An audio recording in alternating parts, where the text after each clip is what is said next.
Please subscribe and don't forget to press the bell icon to get notified whenever we upload a new video. Now let's take a look at how the markets fared today. All the major indices closed in the red as bulls turned a bit cautious in the latter half of the trading session. So let's pull that up for you. The Nifty closed down about 40 points and the Sensex ended with losses of 100 points by the end of the day. Bank Nifty was the clear loser among the key indices. So that index closed with losses of about 180 points. Anuj Singhal is here with more. Anuj, consolidation being at play today? Well, it was a tale of two halves today. The first half was quite okay. The market was doing well. The mid-cap party was on. And then in the second half, there was quite a bit of selling pressure, essentially on macro fears. On one hand, you have crude, which is above 66. And on the other hand, you have some concerns about the market borrowing numbers. So that led to a bit of a pressure on the market. Mid-cap saw sharp profit taking, as you would expect, especially on days when there is late sell-off.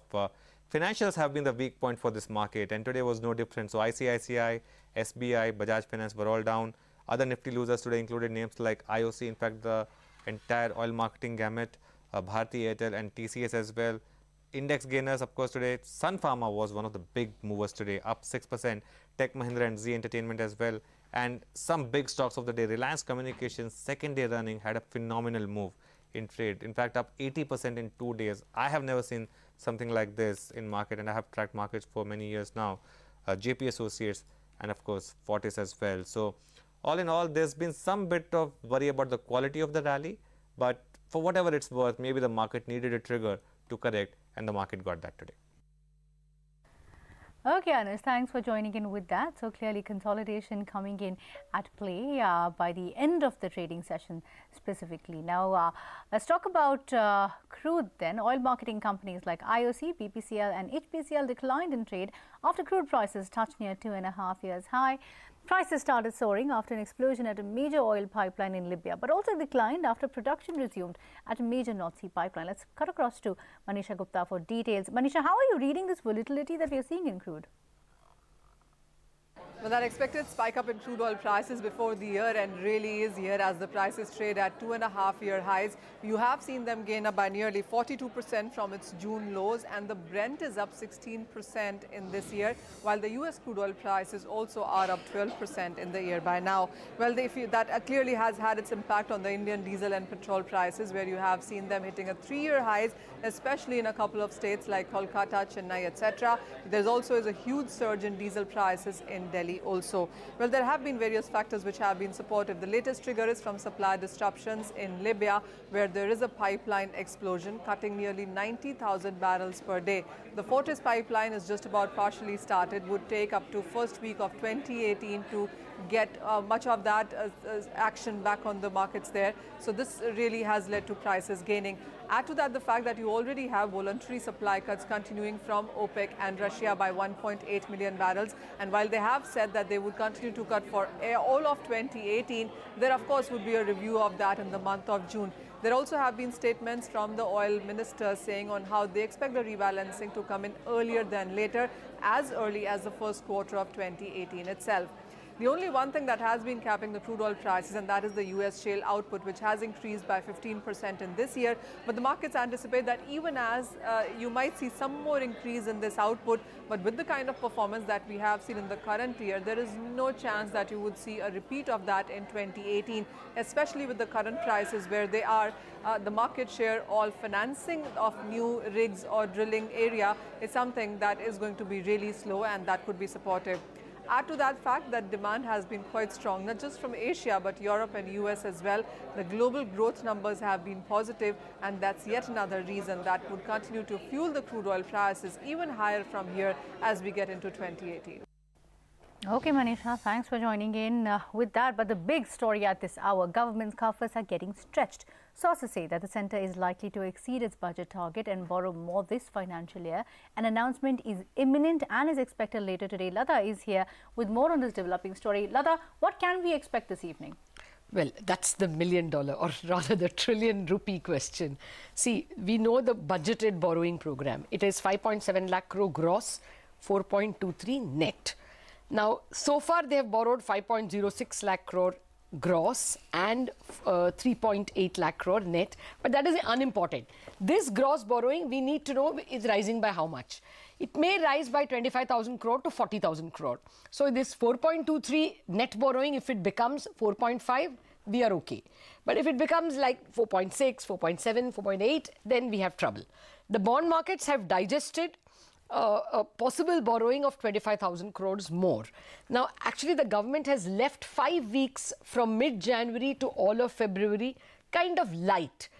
This week end of the month, there will be a borrowing of 15,000 crore. First week of January, there will be 15,000 crore. That ends the big borrowing. Then from Jan, 3 weeks and 2 weeks of February, only 5,000 crore are scheduled. If they go by schedule, we will do 4.23 lakh crore, which is the overall net borrowing. But if you add to it 25,000, then in the last 5 weeks, instead of 5,000, we will borrow 10,000.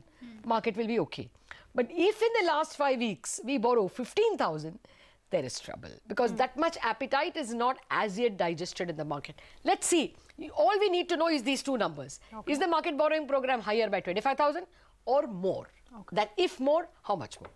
Okay, roughly 6-ish is what we are expecting the time to be. So we'll have Lata back and a host of guests to take you through the analysis. Safa, now let's move on to another exclusive.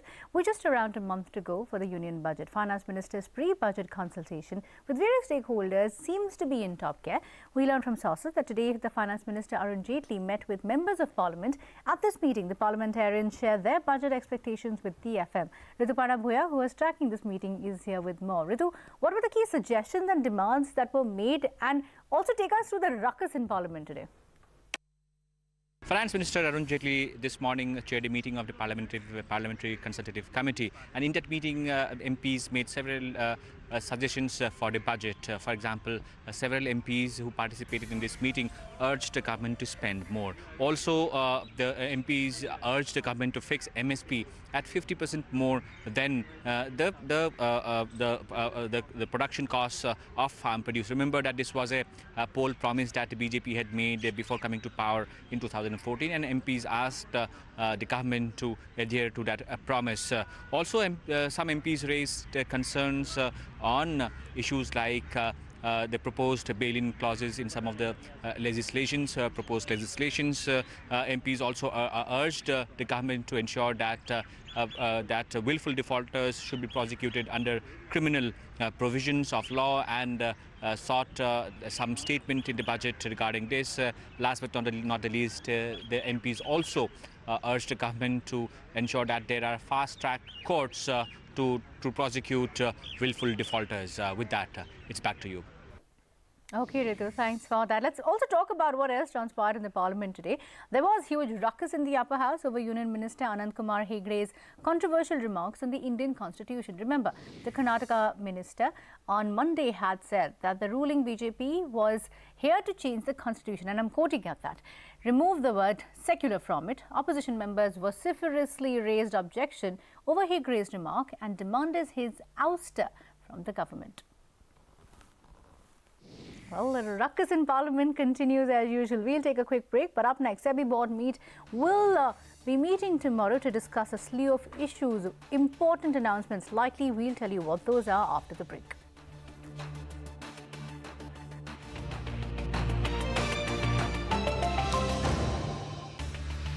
Welcome back. The big story that we'll be tracking tomorrow, the SEBI board will be meeting tomorrow to discuss a slew of issues. A few of them include reintroduction of norms for listing companies with regards to debt default disclosure and reviewing regulations for credit rating agencies. Yash Jain, who has been tracking the story very closely, is here with the details. Yash, a slew of expectations as far as announcements are concerned. Take us to the top areas that we can expect. Well, it would be the last SEBI board meeting before the union budget, and the board will have a heavy-duty agenda up for discussion in tomorrow's meeting. Now, just to get you some of the most important points which the SEBI board will be discussing tomorrow, market regulator SEBI may ask listed companies and may introduce disclosure norms on debt defaults. Here we are given to understand that SEBI may ask listed companies to disclose default on working capital loans within 30 days and on defaults on long-term loans within 24 hours. Also, what we are given to understand is that SEBI may ask and finalize regulations around the listing of asset reconstruction company or ARC receipts, with a small caveat here.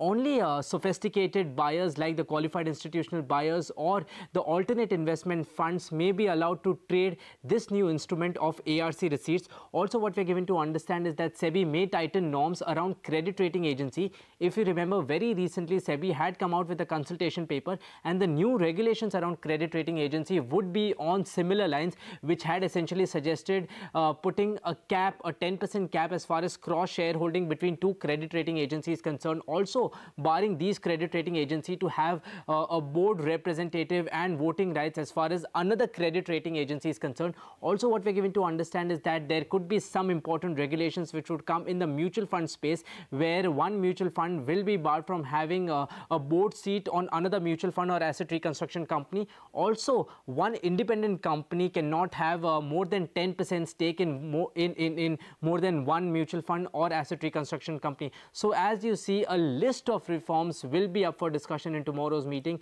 and we'll get you all the updates as soon as that board meeting ends tomorrow. Okay, Shah, fair enough. We'll get back to you tomorrow with the details. A quick look, though, at some of the other business headlines. IT industry body NSCOM will be setting up a high-level panel to address the sector's US visa concerns. Sources say that the committee may bring on board CEOs of foreign tech firms as well as Indian IT companies. The panel is expected to facilitate talks on the visa issues between the governments of India as well as US. Cigna TTK and Manipal Group deal has hit a regulatory hurdle. Sources say that the insurance regulator IRDA has rejected Cigna TTK's proposal to sell TTK Group's 51% stake in the health insurance business to Manipal Group. This as the regulator wants Cigna TTK to complete 5 years of business operations before any stake sale. Pharma surged in trade after US drug regulator accepted its application for a new drug and ophthalmic solution called OTX-101. The product, which is now under the review of the US FDA, is used to treat the dry eye disease. Well, let's get to the big headline from the e-commerce space. After filing cases against Flipkart and 4 sellers on its platform for allegedly selling its counterfeit products, US lifestyle and footwear brand Skechers has issued a notice in today's newspapers. The notice reads, and I quote now, "It has come to our attention that certain fakes, replicas, counterfeits of Skechers branded products are being offered for sale on Flipkart.com by certain unscrupulous traders, including Marco Wagon Private Limited, Ahmedabad and Tech Connect Retail Private Limited, Gurgaon. These counterfeits so nearly resemble the original Skechers branded product that it is impossible for a consumer to differentiate between them," end quote. However, the notice goes on to add, and I quote again, "These counterfeits may be detected by carefully reviewing the products and their packaging," end of quote. Now, the Skechers case is not an isolated matter. Here's a CNN News 18 interesting investigation report on why you should be suspicious of products that are sold with huge discounts on e-commerce platforms. The holiday season is here, and with that, the great online discount bazaar.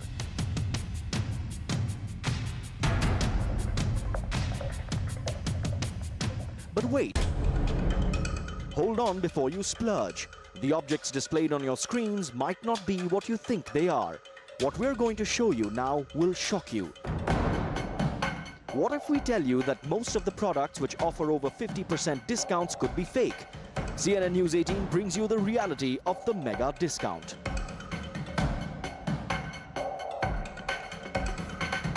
E-commerce portals like Snapdeal, ShopClues, Flipkart and Amazon.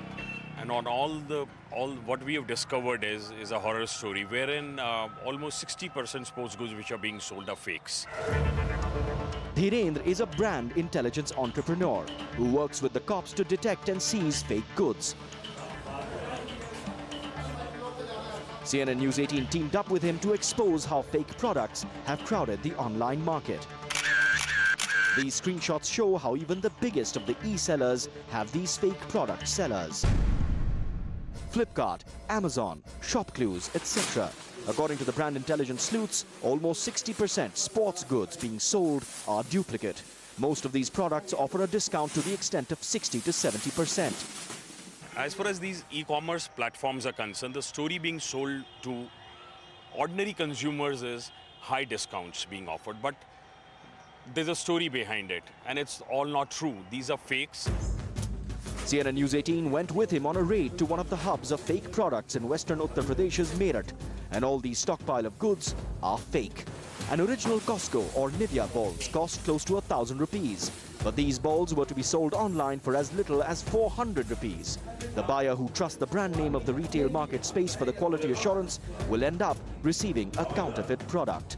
These balls, one, they do not have any hologram, and each of my footballs and volleyballs, Costco and Nivea, they come in a cardboard box, right, which has a MRP label with barcode as per the Legal Metrology Act and the packaging rules. Okay. So these balls have none of those, and we've been trained to identify.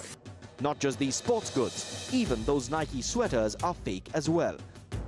आपको ये मालूम है कि ये जो आप माल खरीद रहे हो ये ओरिजिनल है डुप्लीकेट है ये बता दो सब बात खत्म कर दो क्या ओरिजिनल डुप्लीकेट सर एक फुटबॉल बात खत्म सर मैं आपको वही चीज बता रहा हूं बॉल है वो डुप्लीकेट है ओरिजिनल है बता दो कैसी हो जो आपके पास ऊपर माल रखा हो ओरिजिनल है डुप्लीकेट है मैं एक चीज बता देता हूं हां आप तो यहीं पे थाने से ही आए हैं बाहर पैंट लगती है बाहर पैंट जो लगती है उसमें स्वेटर बिकता है उस पे नाइकी का निशान बना हुआ है वो ओरिजिनल है डुप्लीकेट है The brand investigators try spotting the unnatural discounts and unusual activity on the e-commerce websites to spot the counterfeit products. After that, they proceed to do over 50 purchases from various traders to gain evidence, and finally, when the list is ready, they go for the raids. While it is the constant surveillance that is needed to unearth these fake products online, the question here is why these e-commerce websites are not taking strictest possible action on the notorious traders, because at the end of the day, the consumers are buying products online on the basis of the reputation of these e-commerce websites and not that of the traders. It's been 24 hours, but we're still waiting for a reply from Flipkart. At the end of the day, you're all alone in this big, bad online market. That's why whatever you buy, buy with care. If a deal looks too good to be true, then generally it isn't. Like for this one, I purchased it for only 400 bucks, getting a discount of over 70%, but it turned out to be a fake ball. And that's why always read the review section. Probably there could be the hint of the truth. I know I will always read that and take a closer look at the products that I get. For now, we'll take a quick break. Up next in our special series, Rewind 2017, we look at how the year panned out for the Indian telecom sector. Stay tuned for that story.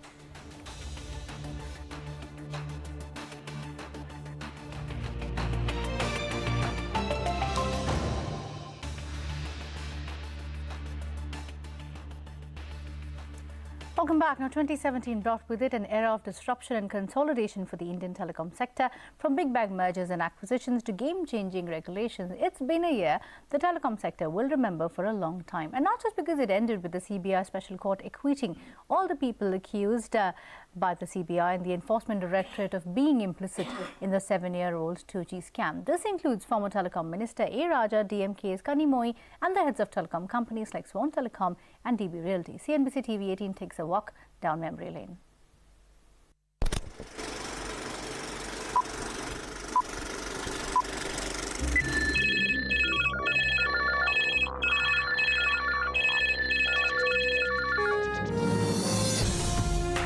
The story of the Indian telecom sector in 2017 had all the ingredients of a pacey Bollywood film.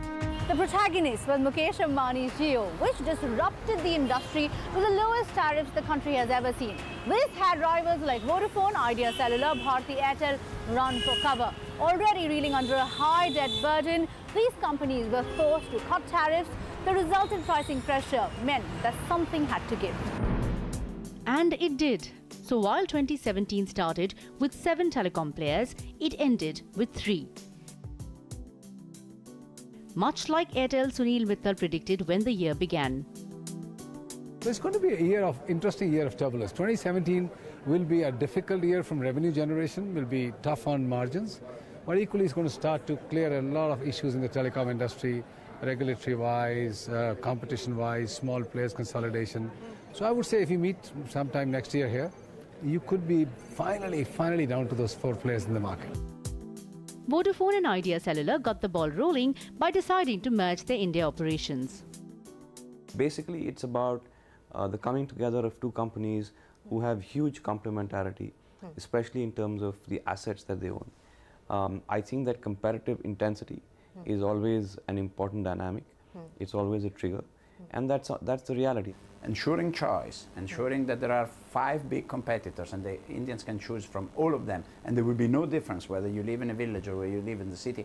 I think this is the logic. Of course, we need to preserve competition. Once done, the deal will give birth to India's largest telecom operator. But Airtel has also been busy. In February, it acquired Norwegian firm Telenor's India operations and then went on to buy Tata Teleservices' licenses in India in October.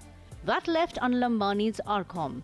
Now in 2016, Reliance Communications had agreed to merge with Aircel. But with its debt burden climbing to 45,000 crore rupees and multiple lawsuits being filed against the company in the NCLT, that deal fell apart. Towards the end of 2017, Arcom has been trying to stave off being taken over by its lenders and hunting for buyers for its various assets. Aircel, meanwhile, is in the process of winding down its India operations. But consolidation was not restricted to operations. India's telecom infrastructure landscape saw a shake-up as well, when ETC acquired the tower businesses of Idea Cellular and Vodafone for $2.1 billion, and Bharti Airtel decided to explore options to buy Indus Towers. But the battle was not restricted to airwaves, operations and infrastructure. In July, Mukesh Ambani opened up a new front by launching the Jio phone, a feature phone with a boatload of goodies thrown in at an effective cost of 1,500 rupees to the customer, the lowest in the industry. Is going to reinvent the conventional feature phone with a revolutionary device, an unmatched Indian innovation. This does not mean telecom players were given a breather by policymakers. The government threw a curveball by cutting the interconnect usage charges for telecom operators from 14 paise to 6 paise. It's a move that has hit incumbent players like Bharti Airtel, Vodafone and Idea Cellular, since these charges account for nearly 4 to 6% of annual revenues. The year 2017 played out like a typical Bollywood film. But just because the year has ended, that doesn't really mean that the entire telecom movie has. As 2018 draws near, the sector is awaiting the final recommendations of an interministerial group of telecom mandated to revamp and reform the sector. Additionally, the government is likely to finalize the net neutrality guidelines in the country in 2018 to level the playing field between OTT players like WhatsApp and Skype and traditional telecom players. In other words, picture abhi baki hai. In Mumbai, Kritika Saxena. Well, we'll get you more Rewind 2017 stories to help you take a look of what transpired in 2017 and what to look forward to in the year that's coming. But for now, we're wrapping this edition of After the Bell. Thanks for watching. Stay tuned to CNBC TV 18. The Markets Today Talk Back is up next.